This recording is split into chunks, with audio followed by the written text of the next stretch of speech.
শারীরিক সুস্থতা যে আল্লাহর কত বড় নেয়ামত, আমরা যতক্ষণ না অসুস্থ হই ততক্ষণ আমরা সেটা বুঝতে পারি না। আজকে ঈদের পরের দিন আমি যে গ্যারেজে গাড়ি রাখি এবং আমি থাকি সেখানে আশেপাশে কোনো হোটেল নেই। আমি গিয়েছি চন্দ্রগঞ্জের বাজারে হোটেলে খাওয়ার জন্য। এই একবেলা হোটেল আছে একটা, ওইদিকে যাওয়ার সময় দুপাশে এদিকে ওইদিকে কত যাত্রী। এই বলে যাবেন নাকি, ও বলে ভাড়া আছে নাকি, ও বলে যাবেন নাকি, মানে প্যাসেঞ্জারের কোনো অভাব নেই, প্যাসেঞ্জার আর প্যাসেঞ্জার, ভাড়া আর ভাড়া। আজকে ঈদের পরের দিন কিন্তু আমার শরীরে 1 ঘন্টা গাড়ি চালানোর মতো কোনো এনার্জি নেই। আমি ভাত খেলাম কোনোরকম, রুচিতে তো কোনো কিছুই চাচ্ছে না।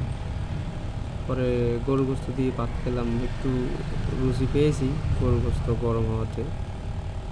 তারপরে ওষুধ খেয়ে আমি আসার সময় 50 টাকাওয়ালা একটা ভাড়া এদিকে নামাই দিছি। তারপরে এখানে গ্যারেজের সামনে পর্যন্ত আসছি, আর আমার শরীরে সাহস করতেছে না যে আর সামনে আগানোর জন্য। শরীরে এনার্জি একদম নেই। যদি কারো তীব্র জ্বর হয়ে থাকে তাহলে সে বুঝতে পারে জ্বর, কঠিন জ্বরের যন্ত্রণাটা কেমন। তখন সে বুঝতে পারবে আসলে সুস্থতা আল্লাহর কত বড় নেয়ামত। এই জন্য হজরত মুসা আলাইসাল্লাম আল্লাহকে একবার কষ্ট করছিলেন যে আল্লাহ, যদি আমি আপনার জায়গায় থাকতাম আর আপনি যদি আমার জায়গায় থাকতেন তাহলে আপনি আমার কাছে কী চাইতেন? তখন আল্লাহ বলছিল, আমি সর্বপ্রথম চাইতাম আমার শারীরিক সুস্থতা। আলহামদুলিল্লাহ, এই সুস্থতা যে কত বড় নেয়ামত। যখনই অসুস্থ হই তখনই সেটা বুঝতে পারি, কিন্তু আমরা পরে ভুলে যাই। সুস্থ হয়ে গেলে কিছুদিন পরে আমরা ভুলে যাই। কোরআনের একটা আয়াত আছে, সেখানে আল্লাহ বলছে, মানুষ যখন বিপদগ্রস্ত হয় তখন তারা আমার কাছে ক্ষমা প্রার্থনা করে, অনুগ্রহ প্রার্থনা করে।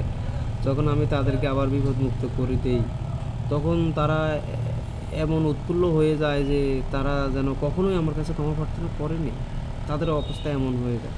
আসলে ঠিকই আমাদের কিছুদিন পরে 1 বছর 2 বছর সুস্থ থাকলে আমাদের অবস্থা এমন হয়ে যায়, আমরা কিন্তু ওই আগের অসুস্থতার কথা ভুলে যাই যে কত কঠিন কষ্টে ছিলাম, কত কঠিন অসুস্থতার মাঝে ছিলাম, আর সেখান থেকে আল্লাহ আমাকে কী করেছে, মুক্ত করেছে।